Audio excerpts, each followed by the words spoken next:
முன்னாள் அமைச்சர் செந்தில் பாலாஜி மீதான வழக்கு உச்சநீதிமன்றத்தில் இன்று மீண்டும் விசாரணைக்கு வரும் என எதிர்பார்க்கப்படுகிறது. அவர் மீதான வழக்கு கடந்து வந்த பாதையை விவரிக்கிறார் செய்தியாளர் சுப்பையா. குறிப்பாக பார்த்தீங்கன்னா, கடந்த 2011ஆம் ஆண்டு நடைபெற்ற சட்டமன்ற தேர்தலில் கரூர் தொகுதியில் போட்டியிட்டு வெற்றி பெற்ற செந்தில் பாலாஜி அமைச்சராக பதவியேற்றார். அதுவும் போக்குவரத்துறை அமைச்சராக முன்னாள் முதலமைச்சர் ஜெயலலிதாவுடைய அமைச்சரவையில் பதவியேற்றார். இதனைத் தொடர்ந்து முக்கிய அமைச்சராக வலம் வந்த செந்தில் பாலாஜி கடந்த 2014ஆம் ஆண்டு ஓட்டுநர் மற்றும் நடத்துனருடைய நியமனத்தில் அவர் முறைகேடு செய்ததாக அவர் மீது குற்றச்சாட்டு இருந்தது. அதன் பேரில் அவர் மீது புகார் அளிக்கப்பட்டது. இந்த நிலையில் தேவ சகாயம் என்பவர் 2015ஆம் ஆண்டு நீதிமன்றத்தை அணுகி இந்த முறைகேடு தொடர்பாக வழக்கு பதிவு செய்ய வேண்டும் என்று கேட்டுக்கொண்டார். நீதிமன்றம் அந்த வழக்கை விசாரித்து வழக்கு பதிவு செய்யுமாறு உத்தரவிட்டது. ஆனால் செந்தில் பாலாஜியை தவிர மற்றொரு மீது வழக்கு பதிவு செய்யப்பட்டிருந்தது. இதனைத் தொடர்ந்து மீண்டும் அந்த பாதிக்கப்பட்ட நபர்கள் உயர்நீதிமன்றத்தை அணுகி மீண்டும் வழக்கு பதிவு செய்யக்கோரி செந்தில் பாலாஜி உள்ளிட்ட முக்கிய பிரமுகர் மீது வழக்கு பதிவு செய்ய வேண்டும் என கோரி நீதிமன்றத்தை அணுகிறார்கள்.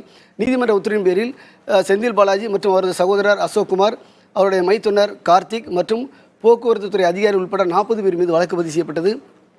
இந்த நிலையில் 2014ஆம் ஆண்டு அவர் திமுகவில் இணைந்தார். இதற்கிடையே 2021ஆம் ஆண்டு நடைபெற்ற அந்த சட்டமன்ற தேர்தலில் கரூர் தொகுதியில் போட்டியிட்டு மீண்டும் அவர் அமைச்சராக செந்தில் பாலாஜி பொறுப்பேற்றார். திமுக அமைச்சரில் அவர் மதுவிலக்கு மற்றும் ஆயத்தீர்த்துறை அமைச்சராக பதவியேற்றார். இதுக்கு முன்னதாகவே அவர் அமலாக்கத்துறை அவர் மீது வழக்கு பதிவு செய்திருந்தது. அந்த வழக்கு தொடர்பாக பலமுறை சம்மன் அனுப்பப்பட்டிருந்தது.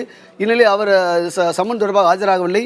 நீதிமன்றத்தை அணுகிறார். நீதிமன்றம் உத்தரவிட்ட பிறகு குறிப்பிட்ட காலக்கெடு விதித்திருந்தது. இதனைத் தொடர்ந்து தான் செந்தில் பாலாஜிக்கு அனுப்பிய சம்மனை எடுத்து அதிகாரிகள், அமலாக்கத்துறை அதிகாரிகள் வீட்டுக்கு சென்றார்கள். கடந்த ஆண்டு ஜூன் மாதம் 13ஆம் தேதி அவர் வீட்டுக்கு சென்ற அதிகாரிகள் அன்று முழுமையாக விசாரணை நடத்தினார்கள். அதனைத் தொடர்ந்து 14ஆம் தேதி அதிகாலை செந்தில் பாலாஜி கைது செய்யப்பட்டார். செந்தில் பாலாஜி நெஞ்சுவலியின் காரணமாக அவர் மருத்துவமனை அனுமதிக்கப்பட்டு பல்வேறு சிகிச்சை எடுத்து வந்திருந்தார். இதற்கிடையே வீடியோ கான்ஃபரன்ஸ் மூலமாக ஆஜர்படுத்தப்பட்டு வந்தார்.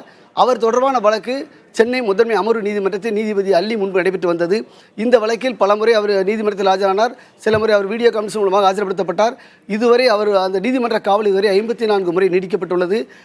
இதனிடையே தான் அவரோட சென்னை உயர்நீதிமன்றம் மற்றும் சென்னை அமர்வு நீதிமன்றம் ஆகியவற்றில் ஜாமீன் கேட்டு மனு தாக்கல் செய்திருந்தார். இந்த ஜாமீன் மனு மீதான விசாரணை நடைபெற்று இந்த மனுக்கள் தள்ளுபடி செய்யப்பட்டன.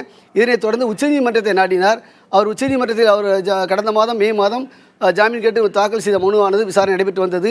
இந்த கடந்த 2-3 மாதங்களாக விசாரணை நடைபெற்ற நிலையில் கடந்த சில தினங்களுக்கு முன்னர் உச்சநீதிமன்றம் முழுமையான விசாரணை நடத்தி இந்த வழக்கில் தீர்ப்பு வழங்குவதாக தேதி குறிப்பிடாமல் ஒத்திவைக்கப்பட்டுள்ளது. எனவே இந்த வழக்கில் இன்னும் ஒரு நாட்களில் தீர்ப்பு வழங்கப்படலாம் என்ற ஒரு எதிர்பார்ப்பும் இருக்கிறது. ஏற்கனவே அமலாக்கத்துறை இந்த வழக்கில் பல்வேறு முக்கிய தலைவர்கள் விடுதலையாகியுள்ள நிலையில் இவருக்கும் ஜாமீன் கிடைக்குமா என்ற ஒரு எதிர்பார்ப்பும் எழுந்துள்ளது.